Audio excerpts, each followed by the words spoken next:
चलो hello everyone, आज हम शामली के कन्यन गांव में। और इस गांव की खास बात यह है कि होता है ना, गांव में लोग नौकरियां लग जाते हैं, शहर में जाके रहने लग जाते हैं। यहाँ पे भी लोगों की नौकरियां लगी हैं, शहर में जॉब कर रहे हैं, लेकिन उसके साथ साथ जो अपना दायित्व होता है गांव को बढ़ाने का, वो साथ साथ निभा रहे हैं। सब लोग, जितने लोग दिल्ली में जॉब करते हैं, वो सब लोग यहाँ पे आके गांव में सहयोग करते हैं, गांव को आगे बढ़ाते हैं। और जितने बच्चे यहाँ पर हैं उनके लिए काम करते हैं कि वो लोग भी आगे बढ़ें और अच्छी अच्छी जॉब्स खोलें। तो आज कन्यन गांव में स्पोर्ट्स डे मनाया जा रहा है। हम लोग यहाँ पे आए हैं, शूटिंग बॉल कंपटीशन चल रहा है और बहुत अच्छी अच्छी पर्सनालिटीज़ हमारे साथ में हैं। हमारे साथ में हैं Vijay Dhamu sir, famous personality in the field of competitive examinations. और हमारे साथ हैं मेजर साहब, मेजर मोहित असम राइफल से।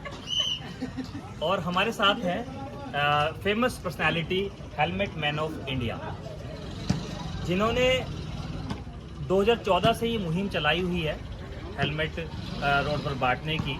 और अब तक जैसे 56 इंच का सीना है ना इनका, वैसे ही 56,000 हेलमेट अभी तक बांट चुके हैं, और वो भी खुद के पैसों से, खुद का घर बार सब कुछ बेचकर।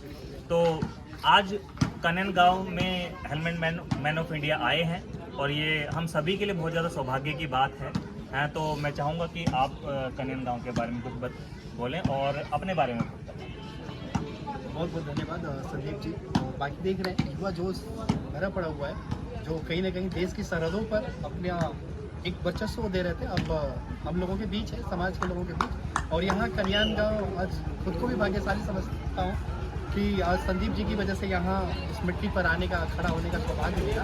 और यहाँ का जो युवा जोश है वो घर घर में जोश दिखाई दिया, क्योंकि बच्चों में उमंग है। और स्पोर्ट्स कॉम्प्लेक्स अदर के गांव के भी लोग आए हैं, जो बच्चे हैं। और सबसे बड़ी बात है कि आज यहाँ के जो गांव के जो बुजुर्ग हैं, जो शायद गांव को छोड़ करके शहरों में जा चुके हैं, लेकिन आज भी उनका रुझान इस गांव के भविष्य के लिए एक लड़ाई संघर्ष दिख रहा है यहाँ पर। क्योंकि ऐसे बहुत सारे गांव में जो विलुप्त हो चुका है, लेकिन ये जो है मार्ग उनका देना या मार्गदर्शित करना बच्चों के लिए, वो यहाँ पर एक भरपूर एक शक्ति के रूप में दिखाई दे रहा है, कि ताकि यहाँ के बच्चे भी भारत के लिए इस टूर्नामेंट्स, चाहे छोटा सा भले ही ग्राउंड है, लेकिन ऊंचाई वहीं तक उड़ने की है।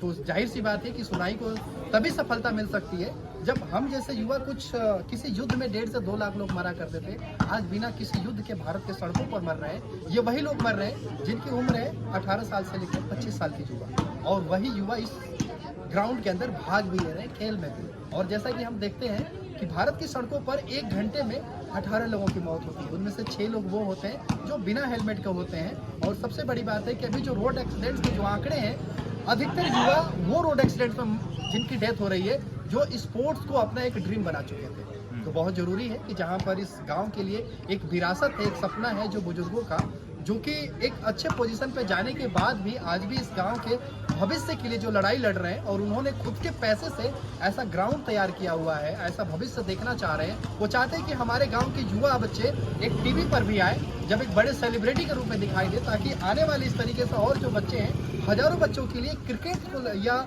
स्पोर्ट्स को लेकर के उनके अंदर जो भावना हो। ऐसे जो टीचर हैं, जो कि आज बोर्ड जो सरहदों पर लड़ाई लड़ रहे हैं, तो सर भी लड़ रहे हैं, ये भी लड़ रहे हैं, लेकिन ये आकर के गांव-गांव में हर बच्चों में एक जोश, एक शिक्षा का क्रांति वो चीज़ें दे रहे हैं, ताकि लोग अपने सपनों को पूरा करें। और जहाँ जो कमियां हैं, अगर किसी पे इंटरनेशनल लेवल पे यहीं पे अगर कोई गांव का बच्चा सेलेक्ट होता है, तो शायद उसके इंग्लिश कम्युनिकेशन के लिए खुद ही इतने बड़े इंटरनेशनल मास्टर वो चीज़ें हैं। मैं भी इनकी वीडियो देखता रहता हूँ, अच्छा लगता है। कोई बच्चा यहाँ से भी बड़े मतलब इंस्पेक्टर का एक खजाना फैक्ट्री बोलते हैं संदीप सर को, तो वो भी चूज कर सकता है। लेकिन एक छोटी सी नौकरी के बाद अगर उसको लगता है कि नहीं, मुझे स्पोर्ट्स से जो गांव के जो बुजुर्गों ने जो दिया हुआ है, शायद मैं देश के लिए खेलूं, तो उसका सपना यहाँ भी आसान हो सकता है। सिर्फ एक हिम्मत होना चाहिए। राजेंद्र जी, ये आपने कहाँ से सोचा कि मुझे अब हेलमेट बांटने का काम शुरू करना है? अब जाहिर सी बात है कि ऐसे जब हम सपने देखते हैं, तो सपना अकेला नहीं होता है, बहुत सारे मिलके दोस्तों का होता है। यहाँ गेम भी किसी एक बच्चे पर नहीं है, पूरी टीम के ऊपर है। अब टीम में से कोई एक पिलर अगर सड़क हादसा का अगर शिकार हो जाए, जो कि मेरा दोस्त था, अपने माता पिता का इकलौता चिराग, जो कि 20 साल के मन्नतों के बाद हुआ था, कारण सिर्फ ये था कि एक स्मार्ट रोड यूजर ना होने की वजह से, कि हेलमेट ना होने की वजह से अपनी जान गंवा दी। और उसी समय से शपथ लिया कि मैं भारत की सड़कों पर इसी बात किसी से तरीके से बिल्कुल। किसी भी युवा को डेथ नहीं होने दूंगा, और तब से भारत के 22 राज्यों में घूम घूम कर सड़कों पर हेलमेट बांट रहा हूँ, और सबको आज भी क्या बात। तो मुझे सर, इसी हाँ, बात ने काफ़ी ज़्यादा हार्ट टच किया कि इन्होंने बोला कि जिस तरह से इनके दोस्त का जो है वो पास अवे हो गए। मैं ये कहता हूँ कि जो इनकी मुहिम है, पूरा का पूरा इंडिया अगर इस तरह से कुछ ना कुछ सोच ले, तो वो सोचे कि यार चलो देखो, किसी भी काम को करने के लिए पागलपन की जरूरत होती है, और वो एक बहुत ही पॉजिटिव वे से जो इन्होंने अपनी इंटेंसिटी दिखाई है, वो हर एक इंसान, मैं तो डेफिनेटली अपने जो भी मेरे ऐसे कोई बंदा होगा जो हेलमेट नहीं पहनता होगा, आज अभी से ही उसको ये बोलना स्टार्ट कर दूंगा।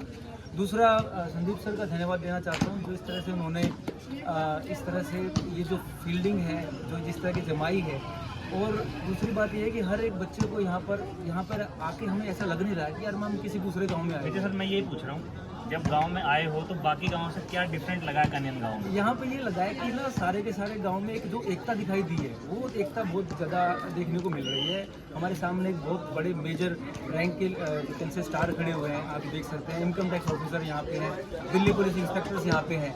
तो क्यों ना हर एक गाँव में इस तरह से पढ़ाई कराई जाए। हम दोनों, एक मैथ का टीचर है, एक इंग्लिश का टीचर है। कहीं भी कोई कंपटीशन एग्जाम होता है उसमें 2 ही सब्जेक्ट इंपॉर्टेंट होते हैं। क्यों ना इस गांव से अगले आने वाले कुछ सालों में हजारों इंस्पेक्टर हम निकाल के लेके आए, और हर एक गांव का एक आदमी ये अगर इस फंड ले ले कि यार जो पढ़े लिखे गांव, क्योंकि हम सब गांव के हैं, हम लोगों ने बहुत ज़्यादा जो है मुसीबतें झेली अपनी पढ़ाई में, वो हमारे आगे आने वाले लोग नहीं झेलेंगे। इसी एक मुहिम के साथ यहाँ से स्टार्ट करते हैं। और thank you so much sir, thank you major साहब, इस तरह के टीम को, इस तरह के ये एक परिवार को बनाने के लिए हम डेफिनेटली इसमें सपोर्ट करेंगे। तो अब मैं मेजर साहब के पास चलेंगे, तो गांव के बारे में थोड़ा सा। गाँव का तो मैं क्या बताऊँ, मैं जब भी मेरी छुट्टी होती है, मैं पूरी छुट्टी यहीं बिताता हूँ। मुझे यहीं रहना अच्छा लगता है, क्योंकि यहाँ पे सबसे अच्छी बात जो है वो है जो भाव है एक इंसान का दूसरे इंसान का, एक पड़ोसी का अपने पड़ोसी का। ऐसा ज़रूरी नहीं है कि मतलब मैं अगर बाहर भी निकल जाऊँ तो मुझे ये चिंता नहीं होगी कि मैं कहाँ घूम रहा हूँ। मेरे साथ खुद में ऐसा है कि मैं किसी भी घर में घुस के आराम से बैठ के क्या करता हूँ, थोड़ा खाना खिला दो, कोई मना नहीं है। क्या बात।